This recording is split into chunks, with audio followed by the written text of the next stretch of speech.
қадірменді халайық. Өздеріңіз білесіздер, кез келген спорттық іс-шараларда үлкен-үлкен фирмалар, үлкен-үлкен компаниялар спонсорлық етеді. Жаңа қазір болып жатқан Евро 2020-да да көптеген фирмалар спонсорлық етіп жатыр.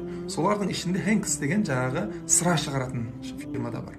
Жақында жаңағы Пол Погба деген мұсылман футболисттің, француз мұсылман футболисттің алдына сол жаңағы сыраның шишасын қойып қояды да. Бұл кісі енді арақ ішуге болмайды ғой. Арақ ішпейді, мұсылман адам сыра ішпейді, мас нәрсеге жоламайды. Алдында тұрған нәрсенің менің себепті қаншадан қанша адамдарға реклама болып кетпесін, қаншадан қанша адамдарға таралып кетпесін деп жаңағы сыраны алдынан алып тастайды да шетке.